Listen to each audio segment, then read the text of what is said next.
जी ये इंसिडेंट हो गया पाकिस्तान में, ये इंडिया ने कर दिया है, ये रूस ने कर दिया है, ये बांग्लादेश ने कर दिया है, ये सारी लाइबिलिटी उधर डाल देते हैं। मैं समझता हूँ ये सारा ये इन्होंने खुद किया है, ये सारा पलंदा इनके ऊपर ही आता है।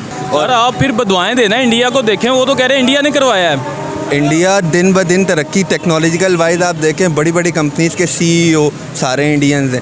वो तो अपनी एजुकेशन को कितना बूस्ट कर रहा है। आप आज हमारे गवर्नमेंट टीचर को देखें, उसका कैसा घर बना हुआ है, और गवर्नमेंट स्कूल की हालत देखें, वहाँ पे लोग नशेई टीके लगा रहे हैं। नहीं, ऐसा नहीं है, ये हमारे अपनी ऐसे करतूत हैं जिसकी वजह से हम आगे जा रहे हैं। तो इंडिया का मुझे नहीं लगता इसके पीछे कोई आता है। तो जो कराया है इनके अपनी सियासत ने ये सारा कुछ कराया है, मेरे ख्याल से इंडिया का कोई हाथ नहीं है इसके।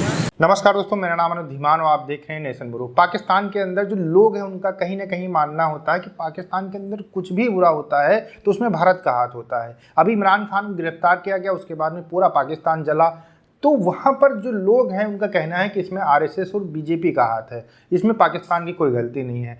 भाई इसी टॉपिक को लेकर बोल पाकिस्तान के न्यूज़ एंकर गए हैं पाकिस्तान की जनता के पास में। आइए देखते हैं उनका क्या कहना है, उनका क्या रिएक्शन आएगा, फिर हम लोग बात करेंगे इस पूरे टॉपिक के ऊपर। अच्छा सर, पहले तो ये बताएं कि अभी जो रिसेंटली मुल्क के अंदर एक खाना जंगी की सूरत हाल हुई है, इमरान खान साहब को उन्होंने गिरफ्तार किया, तो उसको कैसे देखते हैं आप? पहली बात तो ये है कि जी अभी आज ही बहुत बड़ा फैसला सुप्रीम कोर्ट ने दिया है। जो इलीगल उनकी जो अरेस्ट हुई थी उसको आज उन्होंने रिस्टोर किया है और उनको रिलीज़ किया है। ये बहुत बड़ा सुप्रीम कोर्ट का फैसला है, क्योंकि कोर्ट प्रेमिसेस के अंदर से ये जजमेंट्स हैं और लॉ है कि यहाँ से बंदा अरेस्ट नहीं कर सकते। ठीक हो गया, वो सुप्रीम कोर्ट की बहुत बड़ी जजमेंट है। और आज जो रिलीज़ किया ये बहुत बड़ी एक बात है सुप्रीम कोर्ट की, और ये रूल एंड लॉ के मुताबिक है जी।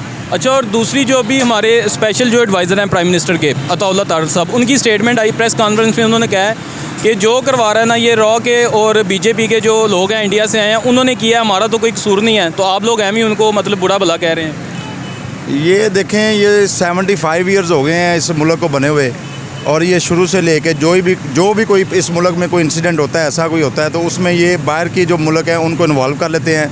ये सारा पलंदा इधर ही होता है, ये शुरू से लगे हुए हैं। आवाम को भी पागल बनाया हुआ है, हम लोगों को भी पागल बनाया हुआ है। ये कोई ऐसी बात नहीं है कि कोई दूसरा मुल्क जो ये हमारे मुल्क का आके कोई दहशतगर्दी करे या कोई ऐसे इंसिडेंट करवाए। तो सर देखिए, मुल्क में खाना जंगी की एक सूरत हाल है।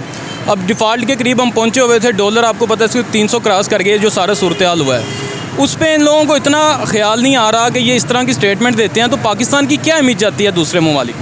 बहुत बुरा इमेज गया है जी। ये देखें जो इंसिडेंट हुआ है और जो पाकिस्तान इस मुल्क को नुकसान हुआ है, हम डिफ़ॉल्ट की तरफ जा रहे हैं। वो जैसे जैसे हम स्टैंड होते हैं, पता नहीं क्यों इन लोगों को समझ नहीं आती। ये जितने हमारे पार्लियामेंट में बैठे हुए हैं, जितने हमारे कानूनदान हैं, ये क्यों नहीं इस मुल्क के बारे में सोचते। एग्जैक्टली अगर उनका कहना है कि जी वो बाइट से आके कर गए हैं, फिर तो मतलब आपका सिक्योरिटी लैप्स है ना। फिर आप रिज़ाइन दें कि अगर वो तो जब मर्जी आके, फिर आपकी स्टेटमेंट के मुताबिक जो भी मुल्क होगा उसका दिल चाहेगा आके कर जाएगा। देखें इसमें तो फिर यही है ना, जो भी मुल्क के ऊपर ये इल्ज़ाम लगाएं, ब्लेम करें, जी ये इंसिडेंट हो गया पाकिस्तान में, ये इंडिया ने कर दिया है, ये रूस ने कर दिया है, ये बांग्लादेश ने कर दिया है, ये सारी लाइबिलिटी उधर डाल देते हैं। मैं समझता हूँ ये सारा ये इन्होंने खुद किया है, ये सारा पलंदा इनके ऊपर ही आता है। ये इस रियासत को जितना नुकसान पहुंचा है इन्होंने खुद पहुंचाया है। और ये अता तारड़ साहब को भी ये रिज़ाइन देना चाहिए प्रेस कॉन्फ्रेंस करने से पहले। ये वैसे टू बी वेरी फ्रैंक, ये बात का सबको पता होना चाहिए कि अता तारड़ की अपनी क्या क्रेडिबिलिटी है। ठीक है, उसकी बात पे तो उसकी पार्टी कभी कभी यकीन नहीं करती। तो ये बिल्कुल अजीब सी स्टेटमेंट है अपने मुल्क के हालात के, जो भी ज़िम्मेदार किसी और मुल्क को ठहराना। आप इंडिया के रिज़र्व्स देखो, इंडिया कहाँ तरक्की करके कहाँ पहुँच गया है, और अभी तक हम लोग इसी छोटी छोटी बातों पे लगे हुए, जलाओ गिराओ ये सब कुछ। हमें बजाय इसके कि इन चीज़ों से निकल के हमें अपने एक्सपोर्ट को बूस्ट करना चाहिए, ताकि जो हम अपने ये जो कंट्री के हालात हैं इसको बेहतर कर सकें। आटा देखे कहाँ पे पहुँच गया है। अब ये जितना भी जलाओ गिराओ हुआ है, इसका तो आम पब्लिक पे इफ़ेक्ट आएगा ना। एक बंदा जिसके पास लैंड क्रूज़र V8 है, उसको थोड़ी पता है कि आटा क्या किलो चल रहा है या मुल्क में क्या हालात चल रहे हैं, पेट्रोल कहाँ पहुँच गया हुआ है। हमारी फ़ॉरेन करेंसी आज इतनी ज़्यादा डेप्रिशिएट हुई है। कल जो रेट था फ़ॉरेन करेंसी डॉलर का 288 था मार्केट में, ओपन मार्केट में, आज वही रेट 315 पे ट्रेड हो रहा है। और आप फिर बदवाएं देना इंडिया को, देखें वो तो कह रहे हैं इंडिया ने करवाया है। इंडिया दिन ब दिन तरक्की टेक्नोलॉजिकल वाइज आप देखें, बड़ी बड़ी कंपनीज़ के सीईओ सारे इंडियंस हैं। वो तो अपनी एजुकेशन को कितना बूस्ट कर रहा है। आप आज हमारे गवर्नमेंट टीचर को देखें, उसका कैसा घर बना हुआ है, और गवर्नमेंट स्कूल की हालत देखें, वहाँ पे लोग नशेई टीके लगा रहे हैं। ये हम लोगों को अपनी एजुकेशन के बारे में सोचना चाहिए, बजाय इसके कि हम अपने हर चीज़ का इल्ज़ाम दूसरे मुल्कों को ठहराते रहें। कभी कंपैरिजन करें कि वो कहाँ पे पहुँच गया हुआ है और हम कहाँ पर है, जबकि देखा जाए आज़ाद तो हम दोनों साथ। ठीक है, आपकी बात से ये लगता है कि फिर जिस तरह कि आप भी पाकिस्तान की आम ही हैं, लोग इतने अवेयर हैं कि जो सियासतदान हमें चूरन भेजते हैं कि इंडिया पे डाल दो, कोई काम होता है कभी कहते हैं जी वो इसराइल का एजेंट था, कभी कहते हैं जी वो अमेरिका ने कर दिया। तो मतलब आप भी ये जानते हैं, जैसे मैं भी ये जानता हूँ कि ये मतलब बिल्कुल बोगस स्टेटमेंट है। उन्होंने कहा है कि जी इंडिया हम पे हंस रहा है। मेरा ख्याल है कि इंडिया इस हालात पे तो नहीं हंस रहा है, लेकिन जब इस तरह की स्टेटमेंट्स आती हैं फिर इंडिया हंसता होगा ये पॉलिटिशियनों पर। देखिए सर, आजकल है सोशल मीडिया का दौर, बच्चे को पता है रियलिटी क्या चल रही है। अब ये कहना है कि अपने किसी स्टेटमेंट को आप किसी और के ऊपर डाल दें तो ये कहना गलत होगा। मुल्की हालात हैं और इसके ज़िम्मेदार जो हैं ये हमारे पॉलिटिशियन ही हैं। हम अब मैं नहीं बोलूँगा, क्योंकि अब अगर इस तरह की सिचुएशन तो वो कंट्रोवर्शियल चली जाती है। इन सब चीज़ों के ज़िम्मेदार हम खुद ही हैं। लेकिन अब आप बैंकर हैं, तो आप क्या देखते हैं इस वक्त जिस तरह के हम डिफ़ॉल्ट होने के करीब पहुँचे हैं, पता नहीं शायद हो भी गए होंगे, अभी तो गवर्नमेंट ने बता नहीं रही कि अब क्या देख रहे हैं कि इस मुश्किल से निकलने के लिए क्या कौन से स्टेप्स लेने पड़ेंगे पाकिस्तान को? सर, मनी एक्सचेंज बंद कर दें, ये जितनी भी मनी एक्सचेंजेस हैं कि जिसमें बाहर अगर एक स्टैंडर्ड डॉलर चल रहा है बैंक्स में, जो मिसाल के तौर पे 295 का रेट है, अब मनी मार्केट में जो रेट चल रहे हैं 300 प्लस, तो कोई पागल है बैंक में लाके डॉलर कैश करवाएगा?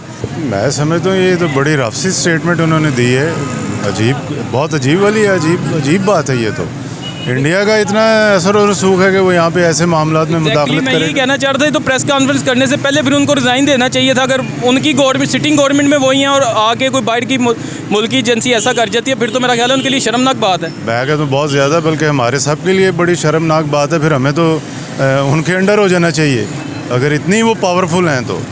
मैं समझता हूँ ये बड़ी उन्होंने बहुत अजीब ही बात की है जो मेरी समझ से बाहर है। अच्छा सर, 75 सालों से हम यही देखते हैं कि हर दफ़ा ब्लेम गेम चलती है। कोई मसला होता है जी उस पर डाल दो, फलां कंट्री पे डाल दो। ये क्यों लोग अपने हालात को ठीक नहीं करते, अपने आप को ठीक नहीं करते कि हम अपनी गलतियों को एक्सेप्ट करें और उसको ठीक करें ताकि पाकिस्तान को उससे फ़ायदा और पाकिस्तान आगे जा सके? हाँ जी, बिल्कुल आप सही कह रहे हैं, ये करना चाहिए ना, क्योंकि हमें भी नहीं समझ आ रही। हम भी इतना अरसा हो गया देख रहे हैं इन हालात को, और ये जो ख़ास तौर पर ये जो 2 दिन में हालात हुए हैं, ये तो बड़ी अजीब से ही हालात हो गए थे कि एक बंदे की खातिर उन्होंने कोर कमांडर का घर चला दिया और आर्मी को गेट पे पहुंच के GHQ के, तो जो दहशतगर्द नहीं पहुंच सके वहाँ पे, वो भी एक दफ़ा पहुंचे थे तो उनको भी शूट कर दिया गया था। तो मैं समझता हूँ कि इस पे पहले तो खान साहब को माफ़ी मांगनी चाहिए आर्मी से भी, क्योंकि आर्मी है तो हमें अल्लाह के बाद, वो रोज़ बेचारे वहाँ शहीद होते हैं, उनके बीवी बच्चे नहीं हैं, उनके क्या घर वाले नहीं हैं, या उनकी ज़िंदगी नहीं थी कि वो आगे और जी लें, लेकिन उनकी वजह से, अल्लाह के बाद उनकी वजह से हम महफूज हैं। नहीं, ऐसा नहीं है, ये हमारे अपने ऐसे करतूत हैं जिसकी वजह से हम आगे ही आ रहे हैं। तो इंडिया का मुझे नहीं लगता इसके पीछे कोई आता है। देखिए, पाकिस्तान के कोई पहले मंत्री नहीं हैं जिन्होंने इस तरीके का बयान दिया। इससे पहले कई सारे ऐसे मंत्री रहे हैं जो हमेशा भारत के खिलाफ जहर उगलते रहे हैं, उनमें इनका नाम भी आज जुड़ गया। इनका कहना है कि जो भी पाकिस्तान के अंदर हालात हुए थे, लोग जो है आर्मी से लड़ रहे थे, वो सिर्फ भारत की वजह से था, और उसमें जो हाथ था वो RSS BJP का था।